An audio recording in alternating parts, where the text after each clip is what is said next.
Special education, hearing impairment and visual impairment and intellectual disabilities of the Department of the Faculty of Special Education, Dr. Shakuntala Mishra, National Rehabilitation University and other university and colleges running the B.Ed Special Education courses. जिस तरह हम पिछले कुछ दिनों से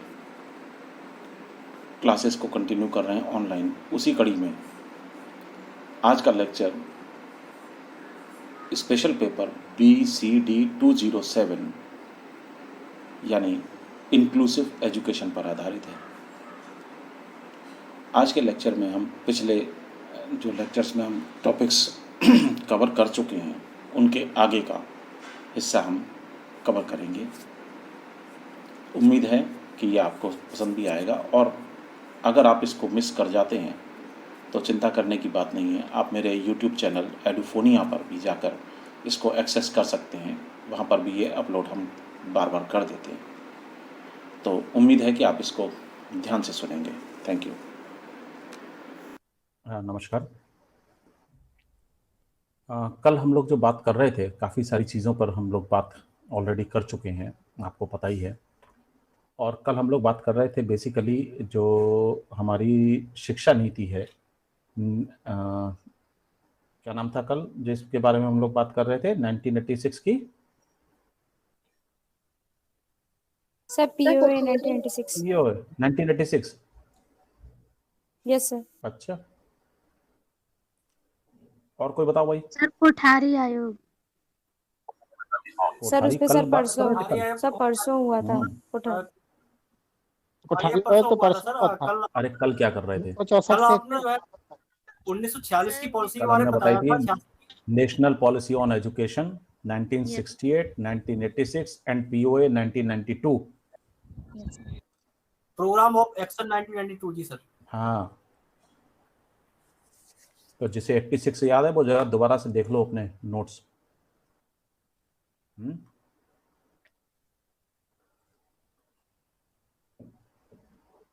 वंदना madam को phone करो जरा।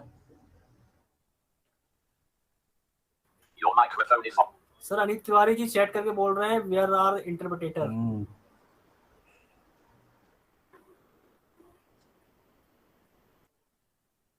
असल में अकेली वंदना जी फंसी हुई है ना, और उन्हें 4 से 5 क्लासेस लेनी होती हैं।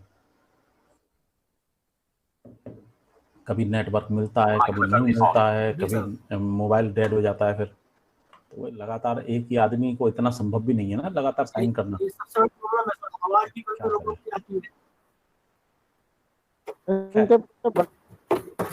हम लोग कल बात कर रहे थे NP 1968, 1986 और POA 1992।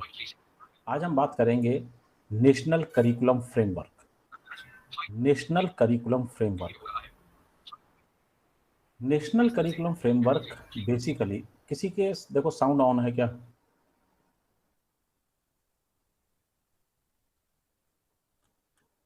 नेशनल करिकुलम फ्रेमवर्क जो था वो बेसिकली एक खास प्रकार की चीज से आया निकल के, जिसे हम कहते हैं ICF यानी international curriculum framework. International curriculum framework जब मैंने आपको बताया था कि विवेको मिलेनियम और इस तरीके की जब सब चीजें हो गई तो एक विचार आया कि हम जो भी काम कर रहे हैं खासतौर पे एजुकेशन को अच्छा बनाने के लिए, आखिर वो बनाएंगे कैसे? पॉलिसी तो हमने बना ली, हर उसमें ये भी बता दिया कि भैया सिलेबस डेवलप कर लेना, करिकुलम में बदलाव होना चाहिए, ये होना चाहिए, वो होना चाहिए, दुनिया भर की बातें तो सब में कर ली। लेकिन जो करिकुलम में बदलाव किए जाएंगे, करिकुलम को नया तरीके से बनाया जाएगा, आखिर वो पूरी दुनिया में एक जैसा करिकुलम बनाने के लिए कोई गाइडलाइंस तो होनी चाहिए। तो एजुकेशनिस्ट ने कहा बात तो सही है। फिर इस पर बातचीत हुई और फिर बना international curriculum framework. International curriculum framework में बहुत सारी बातों को, गाइडलाइंस को दिमाग में रखते हुए बातें बताई गई, और उसमें एक बात कही गई कि इन गाइडलाइंस के आधार पर और अपने लोकल ज़रूरतों के आधार पर हर देश को अपना एक राष्ट्रीय पाठ्यक्रम दिशा निर्देश तैयार करने होंगे, जिसके आधार पर हर चीज का पाठ्यक्रम बनाया जा सके। उसी के आधार पर हमारे यहाँ ये लगभग 95 से शुरू हो गई थी कवायद कि एक राष्ट्रीय पाठ्यक्रम दिशा निर्देश बनाए जाएं, और वो आके लगभग ड्राफ्ट तैयार हुआ, सन 2000 में लागू किया गया। उस पर आपत्तियां और अनापत्तियां सब ली गई, और अल्टीमेटली 2005 में राष्ट्रीय करिकुलम दिशा निर्देश यानी नेशनल करिकुलम फ्रेमवर्क तैयार हो गया और लागू किया, जिसे आप जानते हैं NCF 2005 के नाम से। NCF 2005 का जो असली मसला था वो उठा NPE 1986 से। 1986 में जो आपकी राष्ट्रीय नीति आई शिक्षा पर, उसमें यह बदलाव किए गए, और उसमें यह बताया गया कि एक राष्ट्रीय करिकुलम फ्रेमवर्क आपको तैयार करना है, और इसके करने की जिम्मेदारी NCERT की होगी।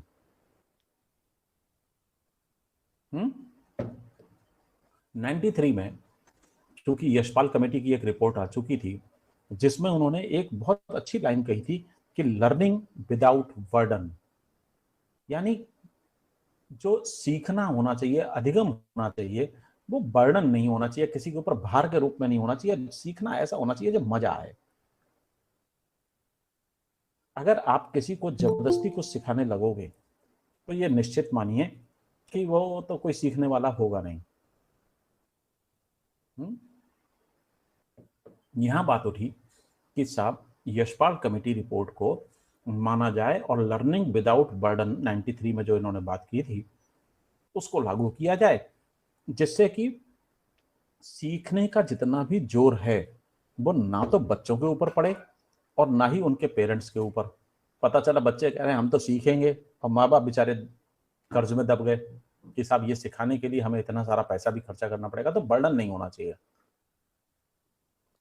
उसी के बाद जुलाई 14, 2004 में NCERT ने अपने जो एग्जीक्यूटिव मीटिंग में जो भी कंसिडरेशंस किए, जो भी उन्होंने प्लेटफॉर्म पे अपना रखा, कुछ बदलाव हुए, कुछ चीजें आई गई, निकाली गई, फिर दोबारा से रखी गई,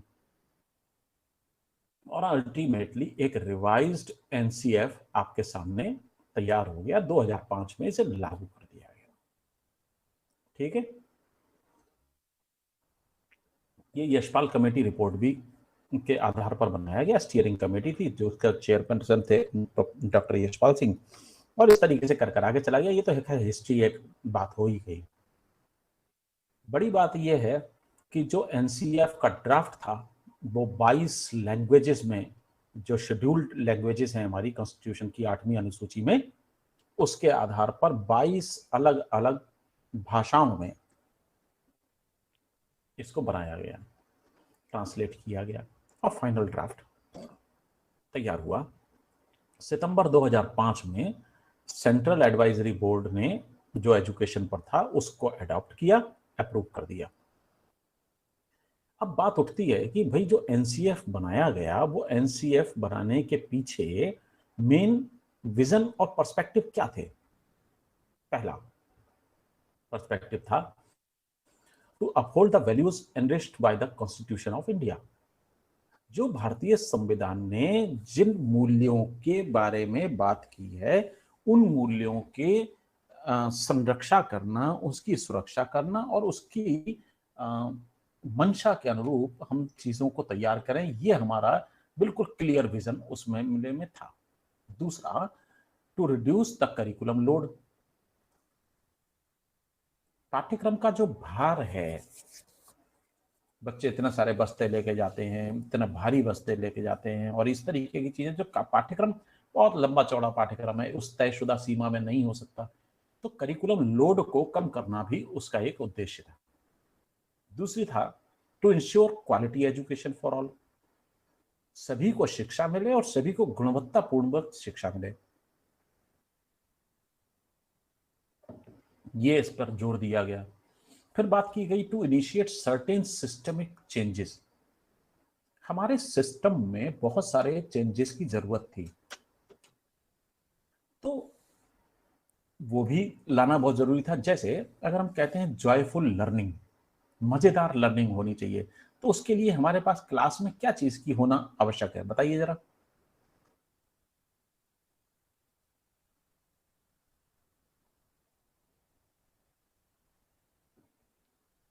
बताइए। पहले तो अच्छा वातावरण होना चाहिए वहाँ का। थोड़ी आवाज आप लोगों को थोड़ी हल्की सी मुझे मालूम पड़ रही है।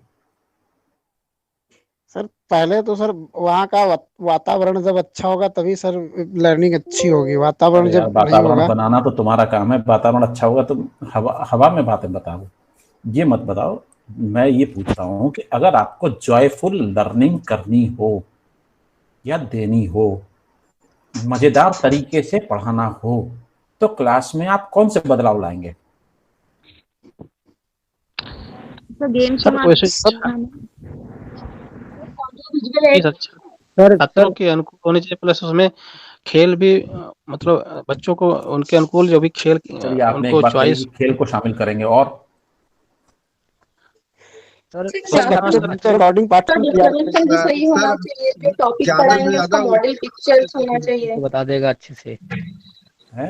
ऐसे सर ये कंप्यूटर सर अरे कोई एक बोलो भाई। सर अच्छा पढ़ाने के लिए पहले तो टीचर को अध्ययन करके जाना चाहिए, ताकि बच्चों को हमने ये अच्छे बात कही नहीं, अच्छा पढ़ाएगा बुरा पढ़ाएगा, यही बात है। जब आप लोग आंसर लिखते सर हैं जो तो यही सर उल्टी जो सीधी बातें अध्यापक लिखते पढ़ा हैं। रहे हैं, अच्छे होने चाहिए। मैंने कहा सर है जो अध्यक्ष मजेदार लर्निंग के लिए आप क्या करेंगे? Sir child based sir class होना चाहिए, सर सबसे मेन मुझे तो ये होना बच्चा कहेगा मुझे पढ़ना ही नहीं है, तो छोड़ दोगे? चाहिए। नहीं सर, ऐसा तो नहीं, बट वो तो नियम के बाउंडेशन में तो चलना ही पड़ेगा सर। नहीं सर सर, तो चाइल्ड उसको बेस कैसे इंटरेस्ट, होगा? जो भी अध्यापक पढ़ा रहा है, टीचर पढ़ा रहा है, इंटरेस्टिंग होना चाहिए सर। पहले कोई चीज बना, पहले उसको इंटरेस्टिंग बनाए सर, तभी अरे बच्चा पढ़ेगा इंटरेस्टिंग सर। बनाएगा कैसे, वही तो बात है। सवाल तो यही है, इंटरेस्टिंग बनाएगा कैसे? Sir first sir of all उसके लिए स्टूडेंट सर उसके टीचर लिए का अगर अलग से भी अच्छा कुछ ना कुछ, जैसा सर बच्चों को पढ़ाने जब हम जा रहे हैं तो हमें उसके लिए कुछ अलग से कुछ ऐसा वातावरण करना चाहिए ताकि बच्चा पढ़ने के मूड में हो, पढ़ाई एकदम अच्छे से कर सके, जिसके लिए उसके लिए क्या ये भाई करेंगे? अपना खेल हो। बोल आप रहे बताइए, मैं देखो कुछ बोलूं? सुन लो मेरी बात। आप लोग जो आपको आंसर दे रहे ने हो बोल ना, लिया, थोड़ा सा मैं बोलूं? बोलो कौन बोल रहा है? मोनू बोल रहे हैं, बोलिए। सर आपका क्वेश्चन ये था कि क्लास को मतलब जॉयफुल पढ़ाने के लिए कैसे मतलब उसका एनवायरनमेंट तैयार करना चाहिए। हम्म। मैं ये समझ पाया हूँ। तो सबसे पहले तो जो करिकुलम है जो हमारा, वो सिस्टमेटिक होना चाहिए। उसमें खेल कूद है और ऐसी एक्टिविटी कि जो प्रैक्टिकली होनी चाहिए। प्रैक्टिकल जब तक नहीं होगा तब तक स्टूडेंट को उसमें पढ़ाई में मजा नहीं आएगा। कोई भी चीज है उसको पढ़ाए तो प्रैक्टिकल के साथ पढ़ाएं। और जो हमारा टॉपिक है, जिस टॉपिक पे हम चर्चा करने जा रहे हैं, उस टॉपिक के जो मेन की पॉइंट है उनको उन पर फोकस करके अगर अच्छा शिक्षक पढ़ाएगा तो बहुत उससे जो है बच्चे को भी अच्छा लगेगा और क्लास भी अच्छे चलेगा। देखो मैं आपको एक बात बता दूं, आप लोग जो जवाब दे रहे हो, जवाब लगभग उन्हीं चीजों के आगे पीछे घूम रहा है, लेकिन जो जवाब आप अगर इसी चीज को लिखोगे तो ये जवाब सही नहीं है। क्यों? आपसे जितनी चीज पूछी जा रही है आप उसके बारे में ना बताकर आप क्या बता रहे हो कि पहले से कोई चीज तैयार होगी, आप चले जाओगे वहां डिलीवरी कर दोगे। आपका काम केवल डिलीवरी करने का नहीं सर है। सबसे हाँ, सर मैं बताना चाह रहा हूँ सर, ज्योत्सना आवाज ज्योत्सना आ कुछ रही बोल है? रही थी पहले, ज्योत्सना कुछ बोल रही थी, बताने दो। सर सबसे पहले टीचर और स्टूडेंट के रिलेशनशिप मतलब बहुत नॉर्मल होने चाहिए। मतलब चाहिए। आगे दूसरा बताओ कन्हैया लाल। सर मैं ये बताना चाह रहा था कि सर सबसे पहले स्टूडेंट का इंटरेस्ट किन चीज़ों में है, उन चीज़ों पर ध्यान देकर तो सर स्टडी करानी चाहिए। गलत, ये सब बातें मत बताओ। देखो मैंने जो आपसे कहा कि आप जॉयफुल लर्निंग के लिए करेंगे क्या, चाहिए और करेंगे क्या, इन दोनों बातों में जमीन आसमान का फर्क है। आप बता रहे हो ऐसा होना चाहिए, ऐसा होना चाहिए। एक मिनट रुको जरा, होल्ड करो।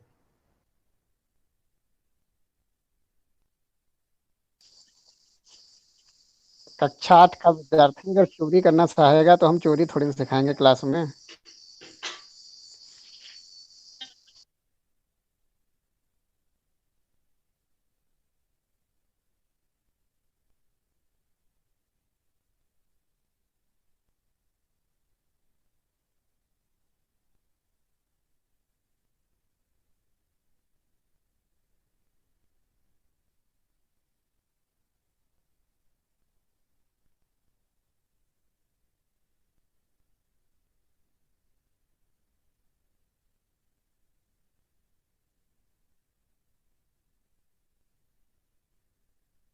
हेलो ओम प्रकाश। सर अभी होल्ड पे हैं पवन। हाँ, आवाज आ रही है अब? यस सर, आ रही है आवाज। तो जो आप डिफरेंस करना सीखिए। मैं पूछ रहा हूं क्या करोगे, आप कह रहे हो कि ऐसा करना चाहिए। अरे चाहिए में तो ये आएगा कि कौन करेगा, इसका मतलब करोगे आप नहीं। करना चाहिए एक आइडियलिस्टिक चीज होती है, करोगे एक एक्शन होता है। तो आपको आंसर इस तरीके की चीजों को देना है कि आप क्या करोगे। जैसे मेरे से अगर कोई पूछेगा कि आप क्या करोगे एक जॉयफुल लर्निंग के लिए, तो मैं कहूंगा पहली बात, जो टॉपिक मैं पढ़ाने जा रहा हूं वो केवल और केवल इंफॉर्मेटिव ना हो, बल्कि मैं उसको इस तरीके से बनाऊंगा कि इंफॉर्मेशन के साथ कुछ काम करने का अनुभव भी बच्चों को मिले।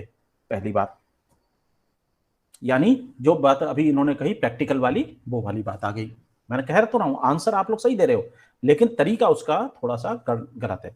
तो मैं क्या करूंगा कि थियोरटिकल इंफॉर्मेशन के साथ साथ उसको प्रैक्टिकल हैंड्स ऑन एक्सपीरियंस भी दूंगा। पहली बात आई। दूसरी बात आई कि मैं अपनी टेक्निक और मेथोडोलॉजीज को इस प्रकार बदलूंगा कि जहां बच्चे को लर्निंग एक मजेदार प्रक्रिया के तौर पर लगे। जैसे मैं अपनी चीजों में उदाहरण को शामिल कर सकता हूं, इलस्ट्रेशंस को शामिल कर सकता हूं, किसी घटना को शामिल कर सकता हूं, किसी एक्टिविटी को शामिल कर सकता हूं, किसी गेम को शामिल कर सकता हूं। और इस तरीके से मैं कुछ ना कुछ उसमें एक्टिविटी बेस्ड करूंगा, जिससे कि बच्चे को वो चीजें उतनी आसानी के साथ समझ में आ जाएं। अब ये होता है आपका। अब हम करिकुलम को चेंज होना चाहिए तो मतलब कोई दूसरा कर ले, हम तो करेंगे नहीं। तो चाहिए वाला आंसर टीचर एजुकेशन में नहीं चलेगा। मैं आपको ये बात बताना चाह रहा हूं।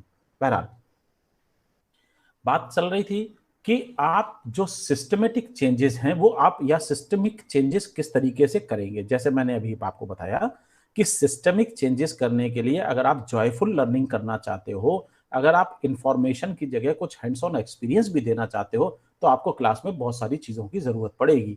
जैसे हो सकता है आपको प्रोजेक्टर की जरूरत पड़े, हो सकता है आपको कुछ काम करने के लिए इक्विपमेंट्स की जरूरत पड़े, और ये सब चीजें आपको क्लास में जुटानी पड़ेंगी। जिसके लिए कौन आपको मदद करेगा? आपका स्कूल प्रशासन, आपका लोग आपको मदद करेंगे, जो भी प्रशासनिक तौर तरीके हैं। तो यहां पर बात आ रही है कि प्रशासनिक तौर तरीकों में भी बदलाव लाया जाएगा, जिसके कारण वो ये समझ सकें कि हाँ साहब, ये चीज पढ़ाने के लिए इस चीज की जरूरत है। तो एनसीएफ में ये बेसिक 4 चीजें बहुत क्लियर विजन के रूप में दी हुई हैं। पहला कि uphold values enriched in the constitution of India, फिर रिड्यूस द करिकुलम लोड, फिर इंश्योर क्वालिटी एजुकेशन, और तीसरा इनिशिएट सर्टेन सिस्टमिक चेंजेस। ये 4 चीजें बिल्कुल क्लियर हैं। करेंगे कैसे? इसके लिए उन्होंने कुछ गाइडिंग प्रिंसिपल्स दिए, कुछ सिद्धांत दिए कि साहब ऐसे ऐसे करेंगे तो ये चारों चीजें हमारी इंश्योर हो सकती हैं। वो कैसे? उन्होंने कहा कि सबसे पहला, कनेक्ट करिए नॉलेज को स्कूल के बाहर की जिंदगी के साथ। हो क्या रहा था कि आप जो स्कूल में पढ़ते हैं वो आपकी असल जिंदगी में कभी काम आता है या बहुत कम काम आता है, लेकिन जो असल जिंदगी में आपको जरूरत पड़ती है वो आपको कहीं पढ़ाया नहीं जाता। जैसे टीचर एजुकेशन में आप लोगों को बहुत कुछ पढ़ाया जाता है।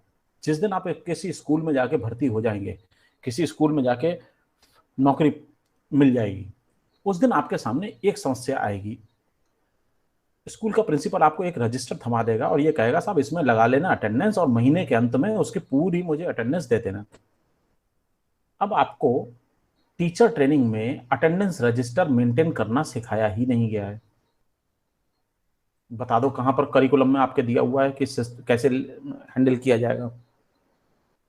जब आपको अटेंडेंस रजिस्टर मेंटेन करना नहीं आएगा, अटेंडेंस रजिस्टर में केवल अटेंडेंस में पी और ए लगाना काम नहीं होता, लास्ट में उसके बहुत सारी चीजें दी गई होती हैं कि पिछले महीने में कितना आया, कैरी फॉरवर्ड कितनी हुई, अटेंडेंस कितनी है, एब्सेंट्स कितनी है, महिलाएं कितनी नहीं आई या लड़कियां कितनी नहीं आई, लड़के कितने आए, वगैरह वगैरह वगैरह वगैरह, हर एक का परसेंटेज के साथ में उसमें बहुत सारी चीजें डिटेलिंग है। तो ये हमें सिखाया नहीं जाता।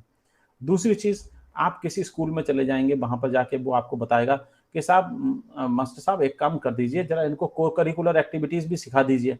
को करिकुलर एक्टिविटीज का आपके पास में कोई भी ज्ञान नहीं है। क्यों? क्योंकि आपके सिलेबस में कभी था ही नहीं। आपको एक्स्ट्रा करिकुलर एक्टिविटीज के बारे में कोई ज्ञान आपको दिया नहीं गया कि कैसे कंडक्ट कराना है। वो कहेगा एक गेम्स को आप कंडक्ट करा दीजिए, गेम्स कैसे कंडक्ट कराए जाए, क्विज कैसे कंडक्ट कराया जाए, सेमिनार कैसे कंडक्ट कराया जाए, वर्कशॉप कैसे कंडक्ट कराई जाए, आपके सिलेबस में आपको कोई सिखाता नहीं है, क्योंकि वो चीज नहीं है। जब आप वहां जाओगे आप फंस गए। दूसरा, वो आपको उठा के पहले ही दिन जिस दिन ज्वाइन करोगे वो आपसे कह देगा साहब आप अपनी एक सर्विस बुक बनवा लो। अब आप घनचक्कर बन जाते हैं, सर्विस बुक ये क्या चीज होती है, कहाँ से लाऊं यार, ये होती कैसी है, देखी कैसे जाती है, इसमें कौन कौन से चीजें मेंटेन करी जाएंगी, ये सब चीजें आपको पता नहीं है। तो कहने का मतलब ये है कि जो स्कूल की जिंदगी में हम लोग सीखते हैं उसका रियल लाइफ से कोई लेना देना नहीं होता। हम लोग सीख रहे हैं 2+2 = 4 या 2+3 = 5, लेकिन एक बच्चे से कह दिया जाए कि जाके बाजार से कोई सब्जी उब्जी खरीद लाओ, उसमें से कितने बच्चे क्या हिसाब किताब है, वो थोड़ा सा गड़बड़ा जाएगा ही, क्योंकि इस तरीके का हैंड्स ऑन एक्सपीरियंस हमारे पास नहीं होता। तो यहाँ पर पहला गाइडिंग प्रिंसिपल आया कि connecting knowledge to the life outside the school. दूसरी बात आई ensuring the learning shifted away from rote methods. जो रटी रटाई चीजें हैं, रोट मेमोरी से हटकर उसको लर्निंग की तरफ को शिफ्ट कीजिए, वो सीखे। रट के काम नहीं चलेगा। अगर रट के काम चलता तो दुनिया केवल रटंत विद्या पर आधारित होती और कोई भी काम कभी ना होता। तो रटंत विद्या कहीं ना कहीं आपकी सत्यानाश हो जाती है। जैसे मैं एक सवाल पूछता हूं, आप मुझे उसका जवाब दीजिए। काफी लोग दे भी देंगे। तो मैं एक सवाल पूछ रहा हूं, हुमायूं का नाम सुना होगा आपने? Yes sir. Yes sir. Akbar का नाम भी सुना होगा। Yes sir. तो हुमायूं अकबर के बाप का क्या था? सर पोता सर। जी सर, हुमायूं अकबर के बाप का क्या था? पोता पोता था सर। पोता। अच्छा, हुमायूं अकबर के बाप का क्या था? पुत्र बस था वो। अभी सवाल सर, मैंने अकबर अकबर का बाप हुमायूं था सर। जो आपने पुत्र है सर, पुत्र। सवाल अकबर का बाप था सर हुमायूं। वो तो मैं खुद अकबर ही का कह रहा बाप हूँ, हुमायूं था सर। वो तो मैं खुद ही कह रहा हूँ। Yes sir. सवाल आप पढ़िए ना, दोबारा से सुनिए। हुमायूं अकबर के बाप का क्या था? हुमायूं पुत्र है सर, रोट अकबर के बाप मेमोरी। का पुत्र ही है। ये है आपकी रोट मेमोरी, जो रटी हुई विद्या है। सर हुमायूं आपको तो मालूम है कि अकबर बाबर का का बेटा, बाप ही। हुमायूं का बेटा अकबर, अकबर का बेटा जहांगीर, ये सब आपको रटा हुआ है। लेकिन मैंने जरा सा एक सवाल पूछा, उसका जवाब नहीं दे पा रहे हो। हुमायूं अकबर के बाप का क्या था? हुमायूं था सर, उसका बाप ही तो था। वो तो मैं भी कह रहा हूँ। तो मेरे सवाल का जवाब क्या हुआ? सर तो कुछ नहीं सर सवाल का जवाब सवाल में ही है सर। हाँ है। अच्छा, नहीं पता? सर। सर हुमायूं का बेटा अकबर था, तो आपने पूछा ना कि हुमायूं अकबर के बाप का क्या है, तो सर वो तो वही हो गई ना घुमा के। तो क्या था? जब सवाल उठ रहा है तो उसका मतलब सवाल तो है ना।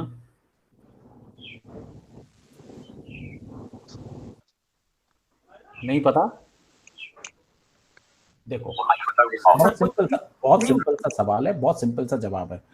हुमायूं अकबर के बाप का क्या था? हुमायूं अकबर के बाप का नाम था। बस बस सही है। Yes sir. सही है। Yes sir. नाम था कि नहीं था? हुमायूं ही तो नाम था। Yes sir. तो हुमायूं अकबर के बाप का नाम था। अब ये जो चीज है, हम लोग पढ़ते तो सब आ रहे हैं, लेकिन रोट मेमोरी में और थोड़ा सा सोचने में कॉन्सेप्ट आपका अगर क्लियर है तो आप बता दोगे।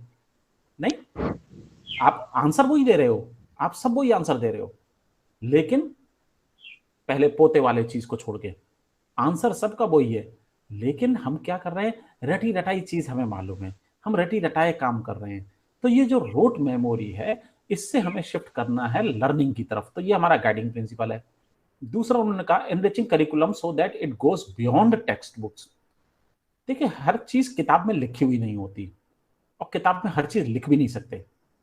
किताबों से पढ़ा हुआ ज्ञान पोथी पढ़ पढ़ जगमुआ, है ना? कौन कह के गया? Sir Kabirdas. Kabirdas. Yes sir. Kabirdas बता गए कि साहब किताबें पढ़ने से कुछ नहीं होगा, करने से कुछ होगा, है ना? किताबों के बाहर भी एक दुनिया है जो आपको कई सारी चीजें सिखाती है। बहुत सी चीजें किताबों में लिखी हुई नहीं मिलेंगी, बहुत सी चीजें हैं जो आपको एक्सपीरियंस सिखाता है। एक्सपीरियंस्ड लोगों की संगत में आप सीखते हो। तो करिकुलम में जो चीजें किताबों से बाहर की भी हैं, उन्हें भी हमें जोड़ना पड़ेगा। ये चीज एक गाइडिंग प्रिंसिपल है। दूसरा, examination to be more flexible and non threatening. Examination एक सजा के तौर पर ना हो, अरे यार एग्जाम आ गए अब क्या करें, मर गए यार, पता नहीं क्या करें। तो एग्जामिनेशन एक डर के रूप में ना हो, और फ्लेक्सिबल होना चाहिए। फ्लेक्सिबिलिटी का मतलब ये नहीं है कि बच्चा कहेगा साहब मैं तो लेट के एग्जाम दूंगा, लेकिन अगर कोई बच्चा वास्तव में उस पर स्ट्रेचर पे लेटा हुआ है, तो हम उसके लिए एग्जाम का बंदोबस्त वैसा करें कि वो स्ट्रेचर पे लेट के भी एग्जाम दे सके। ये नहीं है कि हम बेड बिछा देंगे सबके लिए कि सब लेट जाओ फिर दो एग्जाम, वो भी धंधा नहीं है। फ्लेक्सिबिलिटी आनी चाहिए। फ्लेक्सिबिलिटी है जैसे ब्लाइंड बच्चों के लिए हमने कहा कि ब्रेल भी ले लो, ओके, जो ब्रेल नहीं लिख पा रहे हैं भाई राइटर ले लो, ओके। तो फिर डेफ बच्चों के लिए भी वही काम करो कि भाई अगर साइन में देना चाहते हैं तो साइन में दे दो। कहा कि बाकी सब लोग लिख के जमा करेंगे, ब्लाइंड बच्चे बोल के जमा करेंगे, और साइन वाले बच्चे अपने साइन में एक वीडियो बनाएंगे, वो मेरे को जमा कर देंगे असाइनमेंट। तो है तो ये असाइनमेंट क्या है, एक टाइप ऑफ एग्जामिनेशन तो है, मैंने इसको फ्लेक्सिबल अपने तरीके से बना लिया, है ना? तो ये चीजें फ्लेक्सिबिलिटी आनी चाहिए। दूसरा है एम्स ऑफ एजुकेशन को डिस्कस लगातार करते रहना है, और लगातार उसमें चेंजेस भी आते रहते हैं। देखो, शिक्षा के उद्देश्य समय के साथ बदलते रहते हैं। शिक्षा का उद्देश्य जो 1947 में था, आज वो नहीं है। एक समय था जब हम हार्ड वर्किंग को शिक्षा का उद्देश्य मानते थे, आज हम स्मार्ट वर्किंग को उद्देश्य मानते हैं। आज हम ब्लेंडेड लर्निंग की बात कर रहे हैं। एक जमाने में हमारे पास में केवल एक फॉर्मल लर्निंग होती थी कि जो गुरुजी हमें बता देंगे वही सत्य है। अरे गुरुजी ने कितना सत्य जाना है? जितना गुरुजी जानते हैं उतना ही तो बता देंगे। गुरुजी के ऐसा तो है नहीं कि गुरुजी के ज्ञान के बाहर कोई सत्य है ही नहीं। तो कहने का मतलब पहले फॉर्मल लर्निंग आई, फिर इनफॉर्मल लर्निंग आई, फिर नॉन फॉर्मल लर्निंग आई, और फिर उसी में बहुत सारी और तरीके आई कि रेगुलर या ट्रेडिशनल लर्निंग है, फिर ओपन लर्निंग है, फिर हमारे पास में आजकल तो ऑनलाइन लर्निंग है। मुसीबत ये है ना, कोरोना ने आपको बहुत कुछ सिखा दिया, लेकिन आप समझने को तैयार नहीं है। कोरोना कह रहा है कि साहब ऑनलाइन लर्निंग भी हमारी उसी तरीके की लर्निंग हो सकती है। कभी कोई सोच सकता था कि कभी एग्जाम नहीं होंगे और हम पास हो जाएंगे? वो भी हो गया। नहीं सर, कभी नहीं। अच्छा, फर्स्ट सेमेस्टर में क्या हुआ? प्रमोट नहीं कर दिए गए बगैर एग्जाम के?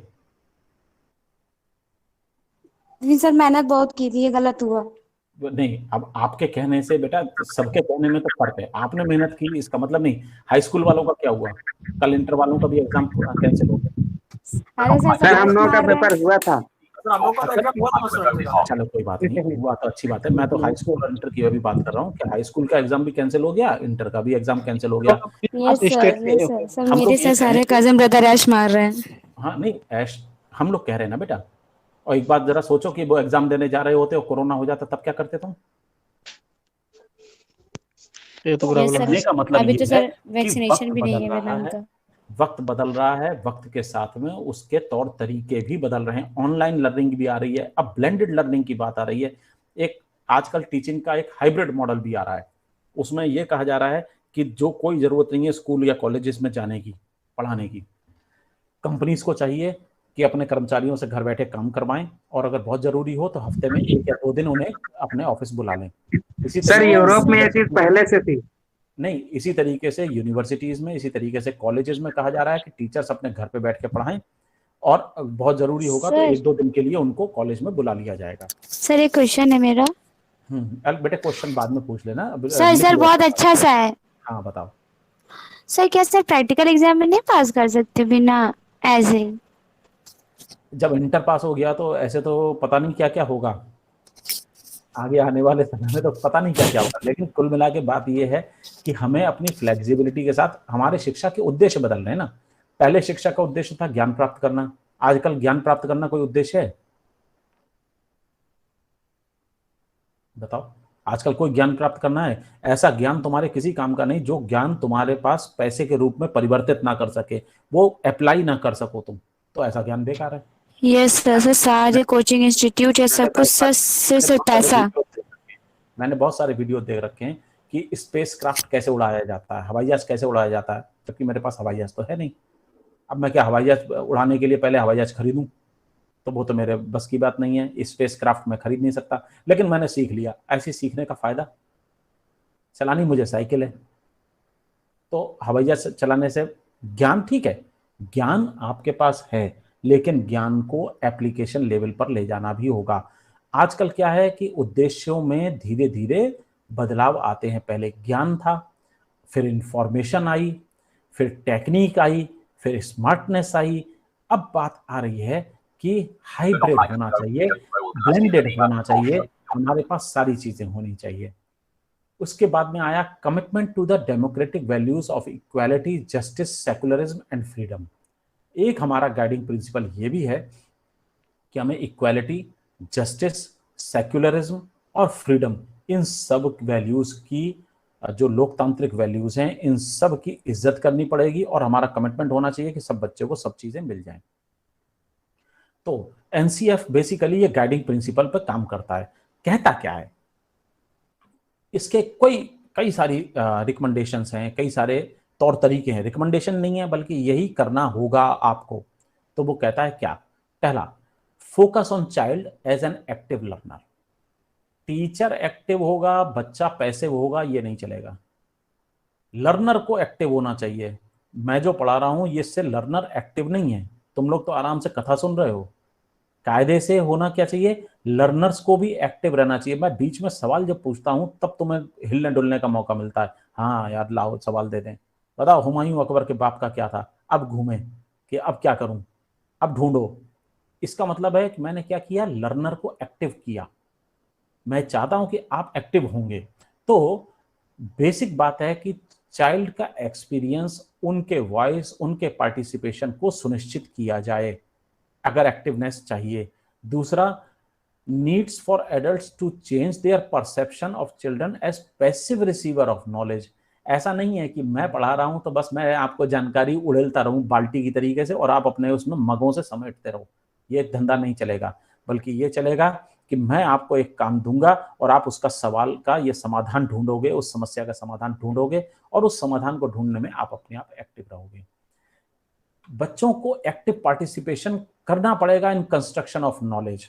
आप खुद बताओ कि अगर आपके सामने ऐसी सिचुएशन होगी तो आप क्या करोगे? ठीक है, उस समस्याओं का समाधान आपको ढूंढना है, बच्चों को ढूंढना है, पार्टिसिपेंट्स को ढूंढना है, ना कि देने वाले को। देने वाला, जब आप कहीं अटकोगे तो वो आपको केवल उतनी मदद करेगा जिससे कि आप उस दिशा में आगे बढ़ सको। यानी टीचर एक टीचर के रूप में नहीं होके फैसिलिटेटर के रूप में होगा। ये ध्यान रखिएगा। एनसीएफ 2005 टीचर को एक फैसिलिटेटर के रूप में परसीव करता है, ना कि टीचर को एज ए एजुकेटर या टीचर के तरीके से इंस्ट्रक्शन देने वाला। अगर टीचर केवल और केवल इंस्ट्रक्शन दे रहा है, क्लास में केवल एक लेक्चर लेके चला जा रहा है, आपको सोचने पर मजबूर नहीं करता, आपको सोचने के लिए कोई काम नहीं देता, बेकार। ये धंधा एनसीएफ ने बिल्कुल बंद कर दिया। इसीलिए आप देखेंगे कि आपका सिलेबस अपने आप खुद करके सीखने पर ज्यादा आधारित है। चौथी बात आ रही है, children must be encourage to relate the learning to the immediate environment. आप जो भी चीजें सीखें वो आप अपने वातावरण से जोड़ें। आपको अगर शायद ध्यान नहीं होगा, लेकिन मैं अगर आपसे कोई क्वेश्चन पूछता हूं तो मैं आपसे वो वाले क्वेश्चन नहीं पूछता हूं जो अभी तक ट्रेंड है पूछने का। जैसे इंक्लूसिव एजुकेशन क्या है, इसकी परिभाषाएं दीजिए। मैं ऐसा कोई सवाल नहीं पूछता हूं, कभी भी नहीं पूछा। इन 24-25 सालों में तो मैंने कभी नहीं पूछा। सन 2005 के पहले भी नहीं पूछा, जब से एनसीएफ आया मैं उससे पहले से भी नहीं पूछता। मैं हमेशा आपसे सवाल करूंगा जिससे कि आप अपने इन्वायरमेंट के साथ कोरिलेट कर सको। मैं सवाल पूछता हूं, अगर एक 5 साल का डेफ बच्चा या ब्लाइंड बच्चा आपके पास मैथमेटिक्स सीखने के लिए आता है, जिसे गिनती 1 से लेके 10 तक आती है, लेकिन 10 से लेके 1 तक उल्टी गिनती गिनने में उसे दिक्कत है, आप किस प्रकार उसे सिखाएंगे? That's all. करो, अपने आप जवाब दो। किसी किताब में आंसर नहीं है, दो जवाब, लेकिन तुम्हें सिखाया गया है, दो जवाब, है कि नहीं? Yes sir. किसी किताब में नहीं मिलेगा, लेकिन ये सिखाया गया है, ये आपको बताया गया है कि आप किस तरीके से फॉरवर्ड चेनिंग और बैकवर्ड चेनिंग करेंगे। तो ये चीज है कि बच्चा अपने इन्वायरमेंट के साथ में कोरिलेट कर सके। एक बच्चा है जो शा को सा बोलता है, आप उस बच्चे के स्पीच करेक्शन किस तरीके से करवाएंगे, उदाहरण सहित समझाइए। दो जवाब। कहीं नहीं लिखा है किताब में कि साहब ये उदाहरण होगा और यही उदाहरण बताया जाएगा, नहीं, ये आपकी अकल है, क्योंकि आपने कॉन्सेप्ट समझा हुआ है, ये रोट मेमोरी नहीं है, आप बताएंगे। पांचवी चीज आई है कि एक्टिव लर्नर के लिए वो क्या करेंगे कि emphasises that gender, class, creed should not be a constraint for a child. अगर बच्चा किसी भी जाति का हो, किसी भी क्लास का हो, किसी भी जेंडर का हो, किसी भी प्रकार की फिजिकल स्ट्रक्चर का हो, वो एक बच्चे के सीखने में रोड़ा ना बने। वो उसकी जो फिजिकल स्थितियां हैं वो बच्चे के सीखने में रोड़ा नहीं बननी चाहिए। बच्चे को एक्टिवनेस जारी रखनी चाहिए। आपको याद होगा, मैंने एक कहानी कई बार बताई है कि जहां फुटबॉल का मैच खेलने के लिए बच्चा आता है, एक टीचर मना कर देता है, दूसरा टीचर उसको हाँ कर देता है। एक टीचर ये कहता है कि तुम खेल नहीं पाओगे क्योंकि तुम्हारे पास में बैसाखी है और गिरगिरा पड़ोगे तो हो सकता है पैर टूट जाए। दूसरा टीचर कहता है कि पार्टिसिपेशन इन गेम्स का मतलब ये नहीं होता कि हर आदमी मैदान में जाके खेलेगा, स्कोर बोर्ड को चेंज करने वाला भी गेम का एक पार्ट होता है। तो वो हमने उसको वो वाला काम दे दिया, वो स्कोर बोर्ड को चेंज करेगा। यानी उसके जो तौर तरीका है वो उसको फिजिकल डिसेबिलिटीज को या उसकी क्षमताओं को दरकिनार करते हुए वो अपने काम को करवाता है, बच्चे की पार्टिसिपेशन को इंश्योर करता है। नेक्स्ट बात आई है value of integration. Value of integration सबसे ज्यादा जरूरी है, खास तौर पे आज की तारीख में जब हम इंक्लूसिव सोसाइटी की बात कर रहे हैं, इंक्लूसिव एजुकेशन की बात कर रहे हैं। तो उसमें यह कहा गया कि बच्चे को एक दूसरे के प्रति भी इतना कम से कम होना चाहिए कि वो एक दूसरे को स्वीकार कर सकें। आप अपनी यूनिवर्सिटी में देख सकते हैं कि बच्चे एक दूसरे को स्वीकार करते हैं या नहीं करते हैं। ये मैं तो कहीं और दूर एग्जाम्पल जाने के लिए बोल ही नहीं रहा हूं। हमारे यहाँ जितने भी डिसेबल्ड बच्चे हैं और जो नॉन डिसेबल्ड बच्चे हैं, अगर आप दोनों में ध्यान देंगे तो सब एक दूसरे को स्वीकार कर चुके हैं बड़े इत्मीनान से। अगर कोई नॉन डिसेबल्ड बच्चा किसी डिसेबल्ड बच्चे को परेशानी में देखता है, वो तुरंत जाता है। कई बार देखा है रैंप पे व्हील चेयर को चढ़ाते हुए, जैसे वो व्हील चेयर लेकर आता है तो 2-4 पता नहीं कहां से अवतरित हो जाते हैं और उसको मदद करके ऊपर चढ़वाने में मदद कर ही देते हैं, बगैर कुछ कहे, बगैर कुछ सुने वो करते हैं। तो ये है वैल्यू ऑफ इंटीग्रेशन, यानी एक दूसरे को स्वीकार करने की जो हमारी मूल्य हैं वो हमारे पास होना चाहिए। दूसरा, डिजाइनिंग मोर चैलेंजिंग एक्टिविटीज। बच्चों को अगर आपने हलवा बना के दे दिया तो वो सिर्फ खाने का काम करेंगे। अगर बच्चों को हलवा बनाने का काम दे दिया गया तो आपके पास कई तरीके के हलवे बने हुए नजर आएंगे। बिल्कुल वही चीज है कि जब तक चैलेंजिंग एक्टिविटीज नहीं होंगी, आप खुद डिजाइन नहीं करोगे डिफरेंट टाइप की चैलेंजेस को, स्टूडेंट्स कभी नहीं सीखेंगे। तो ये चीज कही गई कि अगर एक्टिविटी चाहिए, एक्टिव लर्नर्स चाहिए, तो हमें ये चीज करनी ही पड़ेगी। दूसरी बात कहते हैं कि curricular area, school stages and assessment में जो बात हुई है, सिग्निफिकेंट चेंजेस लाएं। मैथ्स में, नेचुरल साइंसेस में, सोशल साइंसेस में चेंजेस लाने पड़ेंगे और जो स्ट्रेस है उसको हमें रिड्यूस करना पड़ेगा। एजुकेशन को रिलीवेंट बनाना पड़ेगा, मीनिंगफुल बनाना पड़ेगा, अर्थपूर्ण बनाना पड़ेगा। इस एजुकेशन एक भार की तरीके से ना हो, बल्कि एक ऐसी चीज हो कि जहां बच्चा सीखे तो उसका सीखना जिंदगी में काम आए। लैंग्वेजेस के बारे में एनसीएफ कहता है कि 3 लैंग्वेज फार्मूला लागू होगा और करना भी पड़ेगा। मैं यहीं पर इसको खत्म करूंगा लैंग्वेज के आधार पर, क्योंकि आपका शायद मेरे ख्याल में दूसरी क्लास का समय हो रहा होगा। दूसरी बात है कि 3 लैंग्वेज फार्मूला को उन्होंने कहा कि इंप्लीमेंट कीजिए, एम्फेसिस दीजिए मदर टंग पर, जो कि मीडियम ऑफ इंस्ट्रक्शन होगा, और करिकुलम में लिंगुअल प्रोफिशिएंसी बच्चों में डेवलप करने की बात कीजिए। केवल हिंदी ही नहीं हो, हिंदी के साथ अंग्रेजी भी हो, अंग्रेजी के साथ कुछ और भाषाएं भी हो, मल्टीलिंगुअल प्रोफिशिएंसी होनी चाहिए। एक सेकंड लैंग्वेज भी बच्चों को सिखाई जानी चाहिए और स्किल्स पर फोकस किया जाना चाहिए। यहां तक की बात हम लोग आज खत्म कर रहे हैं। ठीक है, थैंक यू सर। तो मैं आपको यहाँ पर इतनी सी चीज को मुझे लगता है कि मैं आपको आपके बीसीडी वाले ग्रुप में भेज दे रहा हूं। ठीक है सर, थोड़ा सा आप लोग उसको पढ़ लेंगे। Yes sir. और कुछ मैंने आपको भेज दिया है। ठीक है।